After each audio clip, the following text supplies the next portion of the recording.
नमस्कार दोस्तों, स्वागत है आपका आज के मुख्य समाचारों में। यहां पर आपको देखने को मिलेंगे आज की तमाम बड़ी खबरें मुख्य समाचार ब्रेकिंग न्यूज अपडेट्स के रूप में। चलिए दोस्तों, जान लेते हैं आज की पहली बड़ी खबर। देश की पहली रैपिड ट्रेन का प्रधानमंत्री ने किया उद्घाटन। कहा, मुझे छोटे सपने देखने की आदत नहीं, न ही मरते मरते चलने की। जी हाँ दोस्तों, प्रधानमंत्री मोदी ने शहीदाबाद से देश की पहली रैपिड ट्रेन नमो भारत को हरी झंडी दिखाकर उद्घाटन किया। पीएम ने बटन दबाकर RRTS कनेक्ट ऐप की भी शुरुआत की। पीएम ने मोबाइल से QR कोड स्कैन करके पहला टिकट भी खरीद लिया। पीएम नमो ट्रेन में बैठकर वसुंधरा सेक्टर 8 के मैदान पर पहुंचे। यहां पीएम ने जनसभा को संबोधित किया। कहा, मुझे छोटे सपने देखने की आदत नहीं है, न ही मुझे मरते मरते चलने की आदत। दिल्ली मेरठ का रैपिड ट्रेन का यह ट्रैक शुरुआत है। पहले फेज में दिल्ली, यूपी, हरियाणा, राजस्थान के इलाके नमो भारत से कनेक्ट होंगे। देश के बाकी हिस्सों में ऐसा ही सिस्टम जल्द ही बनेगा। इसके बाद दोस्तों जान लेते हैं अगली बड़ी खबर। ड्रग्स की हैवी डोज को लेकर हमास ने इजराइल में मचाया था कत्लेआम। रिपोर्ट में आया चौंकाने वाला खुलासा। जी हां दोस्तों, 7 अक्टूबर को हमास के लड़ाकों के इजराइल पर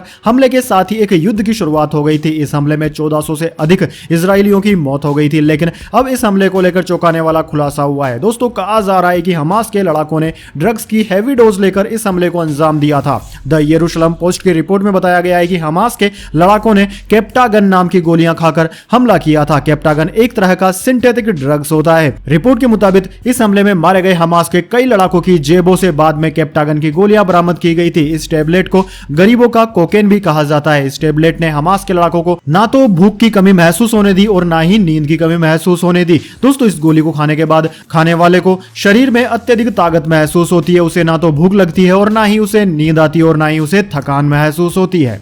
इसके बाद दोस्तों अगली बड़ी खबर। प्रियंका गांधी बोली, प्रधानमंत्री के लिफाफे में 21 रुपए निकले। देश में यही हो रहा है। लिफाफा दिखाते हैं, काम की बारी आती है तो कुछ नहीं होता। जी हां दोस्तों, दरअसल राजस्थान में विधानसभा चुनाव के लिए कांग्रेस के कैंपेन को धार देने के लिए प्रियंका गांधी ने शुक्रवार को दौसा में जनसभा को संबोधित किया। उन्होंने केंद्र सरकार की नीतियों और भाजपा पर जमकर हमला बोलते हुए कहा कि जब कांग्रेस सरकार ओल्ड पेंशन स्कीम OPS लागू कर सकती है तो भाजपा इस मुद्दे पर चुप क्यों है। प्रियंका गांधी ने कहा कि मैंने टीवी पर देखा, पता नहीं सच है कि नहीं। देवनारायण जी के मंदिर में कुछ समय पहले प्रधानमंत्री जी गए थे, एक लिफाफा डाला है। मैंने टीवी पर देखा कि 6 महीने बाद प्रधानमंत्री जी की ओर से लिफाफा खोला गया। जनता सोच रही थी कि भगवान जाने क्या होगा इस लिफाफे में। देश के इतने बड़े नेता आए थे, वह लिफाफा डालकर गए थे। लिफाफा खोला तो उसमें 21 रुपए निकले। अब आप मुझे बताइए कि एक तरह से देश में यही होता आ रहा है। बड़ी बड़ी घोषणाएं हो रही है, मंच पर खड़े होकर कैसे कैसे लिफाफे दिखाए जा रहे हैं। जब आप उन लिफाफों को खोलते हैं, जब चुनाव खत्म हो जाता है तो बारी आती है कि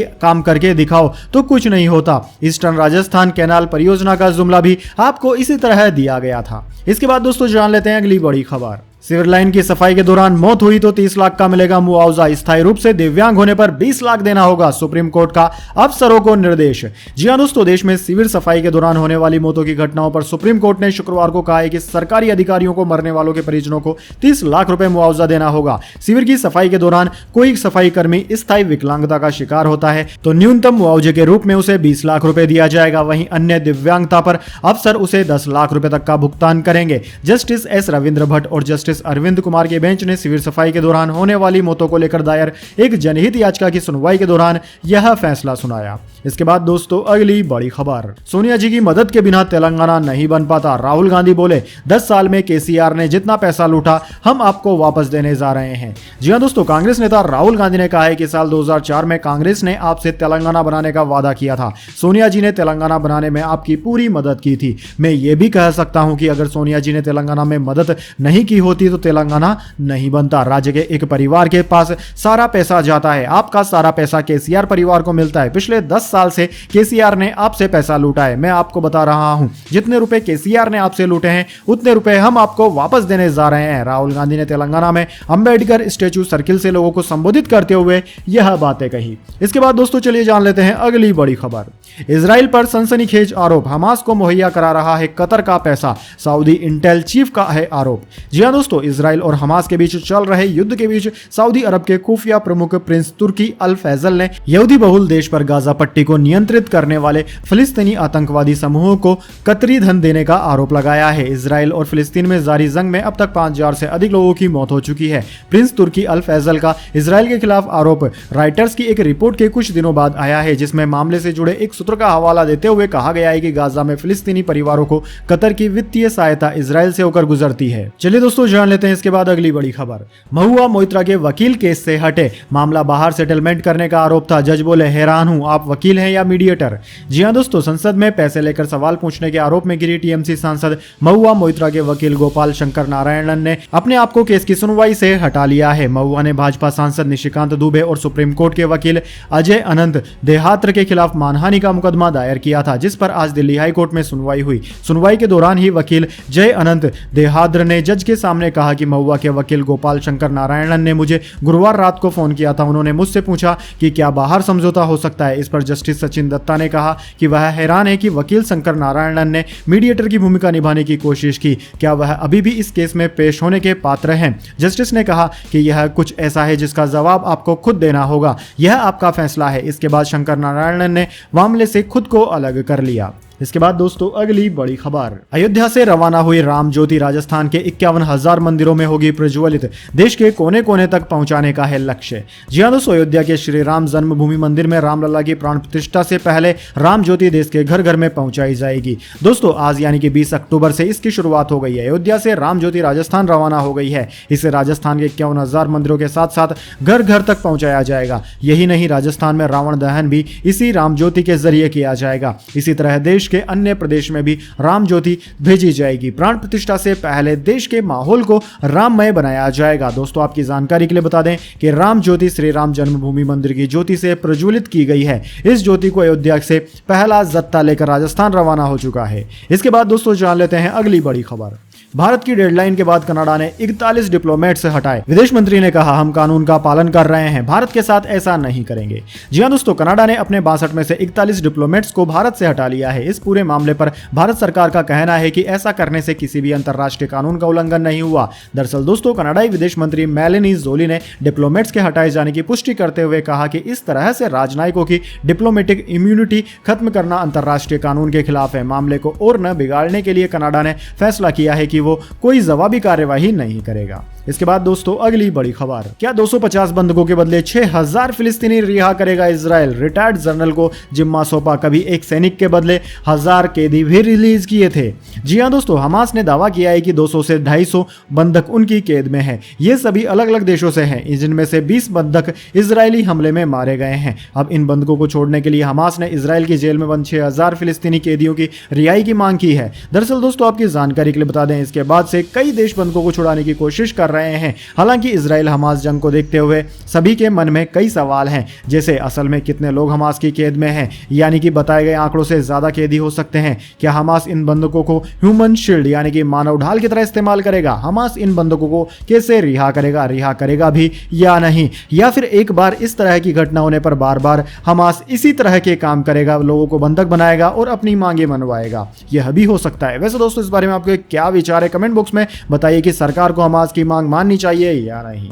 इसके बाद दोस्तों जान लेते हैं अगली बड़ी खबर। बॉलीवुड इंडस्ट्री की हाईएस्ट ओपनर फिल्म बनी लियो। पहले दिन वर्ल्ड वाइड कमाई 145 करोड़, पठान को भी पीछे छोड़ दिया, जवान से आगे निकलने में नाकाम रही। जी हां दोस्तों, थलापति विजय की फिल्म लियो ने ओपनिंग डे पर 145 करोड़ का कलेक्शन किया है। इसी के साथ फिल्म बॉलीवुड सिनेमा इतिहास में पहले दिन सबसे ज्यादा कमाई करने वाली फिल्म बन गई है। 19 अक्टूबर को रिलीज हुई इस फिल्म में विजय ने पार्थी नाम के शख्स का किरदार निभाया है। वहीं संजय दत्त खूंखार गैंगस्टर एंटनी दास के रोल में दिखे हैं। दोस्तों दुनिया भर में किसी बॉलीवुड फिल्म को पहली बार इतनी बड़ी ओपनिंग मिली है। यह फिल्म विजय के करियर की सबसे बड़ी ओपनर भी साबित हुई है। फिल्म लियो के कलेक्शन से विजय ने अपनी पिछली 2 फिल्मों बीस्ट और सरकार के कलेक्शन को बीट कर दिया है। लगभग 300 करोड़ के बजट में बनी इस फिल्म को 900 स्क्रीन पर रिलीज किया गया है। इसके बाद दोस्तों जान लेते हैं अगली बड़ी खबर। इटली की प्रधानमंत्री मेलोनी पार्टनर से अलग हुई, 10 साल का रिश्ता तोड़ा, चौंका देगी वजह भी। जी हां दोस्तों, इटली की प्रधानमंत्री जॉर्जिया मेलोनी अपने पार्टनर से अलग हो गई है। मेलोनी के पार्टनर ने अपने महिला सहकर्मियों के प्रति आपत्तिजनक टिप्पणी की थी, जिसके बाद मेलोनी ने अपने पार्टनर से अलग होने की घोषणा की है। इटली की प्रधानमंत्री के पार्टनर एंड्रियू ज़ियाब्रोन एक टीवी पत्रकार हैं, जिनकी 2 ऑफ एयर रिकॉर्डिंग 2 दिन पहले सामने आई थी, जिसके बाद से ही वे काफी विवादों में घिर गए थे। पार्टनर से अलग होने की खबर देते हुए इटली की प्रधानमंत्री ने लिखा कि एंड्रिया ज़ियाब्रोनो के साथ मेरा रिश्ता लगभग 10 साल चला, अब खत्म हो गया है। दरअसल दोस्तों मीडिया सेट से ही एक शो में चलाए गए अपने ऑफ एयर रिकॉर्डिंग में में एंड्रियो अपनी हेयर स्टाइलिस्ट की आलोचना के लिए महिला सहकर्मी से शिकायत करते हैं और कहते हैं कि मैं तुमसे पहले क्यों नहीं मिला। वहीं दूसरी रिकॉर्डिंग में वह एक महिला सहकर्मी से यह कहते हुए सुनाई दे रहे हैं कि उन्हें शो में एक और एंकर चाहिए। वो कहते हैं कि हम 3 या फिर 4 करते हैं। इसके अलावा उनकी कुछ और रिकॉर्डिंग्स भी वायरल हुई है, जिसके बाद मेलोनी ने यह फैसला लिया है। इसके बाद दोस्तों जान लेते हैं अगली बड़ी खबर। इस त्योहारी सीजन में हवाई सफर करने पर कटेगी आपकी जेब। दिल्ली पटना हवाई किराया 200% तक हो गया है महंगा। जी हां दोस्तों, त्योहारी सीजन में हवाई सफर करने पर आपकी जेब कटने वाली है। दरअसल दोस्तों, नवंबर महीने में अगर आप दिवाली या छठ के पर्व पर बिहार की राजधानी पटना हवाई मार्ग से जाना चाहते हैं तो आपको मोटी रकम खर्च करनी पड़ेगी। दरअसल दोस्तों, पटना के लिए त्योहारों पर हवाई किराया सामान्य दिनों के मुकाबले 200% तक महंगा हो चुका है। एक तो गो फर्स्ट एयरलाइन बंद होने से दबाव बढ़ा है, साथ ही कच्चे तेल में उबाल के चलते एयरलाइन के लिए हवाई ईंधन महंगा हो चुका है, जिसके चलते हवाई किराया इतना महंगा हुआ है। दोस्तों आपकी जानकारी के लिए बता दें, जो किराया पहले महज 4,000 रुपए के आसपास रहता था, वह अब लगभग 12,000 से लेकर 15,000 रुपए प्रति व्यक्ति के आसपास पहुंच गया है। इसके बाद दोस्तों जाने अगली बड़ी खबर, लेकिन उससे पहले मेरी आपसे एक छोटी सी रिक्वेस्ट है। अगर दोस्तों आपको अभी तक हमारी न्यूज पसंद आई है तो इसे एक छोटा सा लाइक जरूर दे दीजिए, और अगर आपको पसंद नहीं आई है तो बेशक आप डिसलाइक भी कर सकते हैं, लेकिन दोस्तों लाइक और डिसलाइक जरूर कीजिए, क्योंकि दोस्तों यही हमारी मेहनत का फल होता है और इसी से हमें पता चलता है कि आपको हमारी वीडियोस पसंद आ रही है या नहीं। तो चलिए दोस्तों जान लेते हैं आज की अगली बड़ी खबर। सेंसेक्स 231 अंक की गिरावट के साथ 65,397 पर हुआ बंद। इसके 30 शेयरों में से 20 में गिरावट और 10 में रही तेजी। निफ्टी भी 82 अंक टूटा। जी हां दोस्तों, हफ्ते के आखिरी कारोबारी दिन यानी कि शुक्रवार को शेयर बाजार में गिरावट देखने को मिली। सेंसेक्स 231 अंक गिरकर 65,397 के स्तर पर बंद हुआ। वहीं दोस्तों निफ्टी में भी 82 अंकों की गिरावट रही। यह 19,542 के स्तर पर बंद हुआ। सेंसेक्स के 30 शेयरों में से 20 में गिरावट और 10 में तेजी देखने को मिली। वहीं दोस्तों बात करें निफ्टी 50 के टॉप गेनर और टॉप लूजर स्टॉक्स की, तो दोस्तों निफ्टी 50 में आज टॉप गेनर्स में कोटक महिंद्रा बैंक, इंडसइंड बैंक और एसबीआई लाइफ रहे, जबकि दोस्तों निफ्टी 50 के टॉप लूजर्स में आईटीसी, टाटा स्टील और बीपीसीएल रहे। इसके बाद दोस्तों जान लेते हैं अगली बड़ी खबर। कोहली के नाम फास्टेस्ट 26,000 इंटरनेशनल रन का रिकॉर्ड। रोहित के वर्ल्ड कप चेज में सबसे ज्यादा रन इस साल 61 सिक्स लगाए। जी हां दोस्तों, भारत ने वर्ल्ड कप 2023 में लगातार चौथी जीत दर्ज की है। टीम ने पुणे के एमसीए स्टेडियम में बांग्लादेश को 7 विकेट से हराया। मैच में भारत की ओर से विराट कोहली ने शतक लगाया। यह उनके वनडे करियर का 48वां शतक रहा। इसके साथ ही उनके तीनों फॉर्मेट में 26,000 रन भी पूरे हो गए हैं। उन्होंने दोनों ही रिकॉर्ड पार करने के लिए सबसे कम पारियां ली है। दोस्तों आपकी जानकारी के लिए बता दें, रोहित शर्मा ने बांग्लादेश के खिलाफ मैच में 2 छक्के लगाए। इसी के साथ उनके इस साल बतौर कप्तान तीनों फॉर्मेट में मिलाकर 61 सिक्स हो गए हैं। उनसे ज्यादा छक्के एक साल में दुनिया के किसी कप्तान ने नहीं लगाए हैं। वहीं दोस्तों रोहित के वनडे वर्ल्ड कप में टारगेट का पीछा करते हुए सबसे ज्यादा रन भी हो गए हैं। इसके बाद दोस्तों अगली बड़ी खबर, दिल्ली मुंबई एक्सप्रेस वे पर पकड़ी गई 55 लाख रुपए की शराब अवैध रूप से ले जाई जा रही थी गुजरात। जी हां दोस्तों, अलवर आबकारी विभाग ने दिल्ली मुंबई एक्सप्रेस वे पर एक बार फिर बड़ी कार्रवाई करते हुए करीब 55 लाख रुपए की अवैध रूप से गुजरात ले जाई जा रही शराब पकड़ी है, जिसमें ट्रक को जब्त कर चालक को भी गिरफ्तार कर लिया गया है। आबकारी विभाग ने 2 दिन पहले ही इस जगह 65 लाख रुपए की शराब पकड़ी थी। एक्सप्रेस वे बनने से पहले शराब माफिया यह शराब गुड़गांव, शाहजहांपुर, बहरोड के रास्ते राजस्थान में प्रवेश कराते थे, लेकिन अब एक्सप्रेसवे का रास्ता इन तस्करों के लिए मुफीद बनता जा रहा है। आबकारी के डीएसपी कुलभूषण मिश्रा ने बताया कि आबकारी आयुक्त के निर्देश पर लगातार निगरानी करते हुए शराब तस्करों के खिलाफ कार्यवाही की जा रही है। इसके बाद दोस्तों अगली बड़ी खबर, राहुल गांधी की लोकसभा सदस्यता बहाली को चुनौती देने वाले याचिकाकर्ता पर सुप्रीम कोर्ट ने लगाया जुर्माना। क्या कुछ कहा जान लीजिए। जी हां दोस्तों, आपराधिक केस में सजा के चलते संसद सदस्यता के अयोग्य लोगों की दोबारा बहाली के खिलाफ दायर याचिका पर सुनवाई से सुप्रीम कोर्ट ने शुक्रवार को इनकार कर दिया। याचिका में कांग्रेस नेता राहुल गांधी समेत अन्य नेताओं का जिक्र कर सदस्यता बहाली को चुनौती दी गई थी। इस पर कोर्ट ने जनहित याचिका खारिज करते हुए याचिकाकर्ता पर 1 लाख रुपए का जुर्माना लगा दिया। याचिकाकर्ता ने कहा था कि जब तक ऊपरी अदालत निर्दोष न ठहराए सदस्यता बहाल होना गलत है। जस्टिस BR गवई की अध्यक्षता वाली बेंच ने कहा कि याचिका कानून की प्रक्रिया का दुरुपयोग है, क्योंकि याचिकाकर्ता के किसी भी मौलिक अधिकार का उल्लंघन नहीं किया गया है। सुप्रीम कोर्ट याचिकाकर्ता वकील अशोक पांडे की याचिका पर सुनवाई कर रही थी। चलिए दोस्तों जान लेते हैं इसके बाद अगली बड़ी खबर, न्यूजीलैंड के खिलाफ नहीं खेलेंगे हार्दिक पांड्या, टीम के साथ धर्मशाला नहीं गए, डॉक्टर्स ने आराम की सलाह दी। एक दिन पहले चोटिल हुए थे। जी हां दोस्तों, भारतीय टीम के स्टार ऑलराउंडर हार्दिक पांड्या रविवार को धर्मशाला में न्यूजीलैंड के खिलाफ भारत के अगले मैच में नहीं खेलेंगे। शुक्रवार को बीसीसीआई सचिव जय शाह ने इसकी आधिकारिक घोषणा कर दी। दरअसल दोस्तों बीसीसीआई ने एडवाइजरी जारी कर कहा है कि हार्दिक पांड्या टीम इंडिया के साथ न्यूजीलैंड के खिलाफ होने वाले मुकाबले के लिए धर्मशाला नहीं जाएंगे। उनके बाएं टखने में चोट आई है। ऑलराउंडर को स्कैन के लिए ले जाया गया। और उन्हें आराम की सलाह दी गई है। दरअसल दोस्तों आपकी जानकारी के लिए बता दें, हार्दिक पांड्या बीसीसीआई की मेडिकल टीम की निगरानी में है। हार्दिक अब लखनऊ में ही टीम से जुड़ेंगे, जहां 29 अक्टूबर को टीम इंडिया का मुकाबला इंग्लैंड से होगा।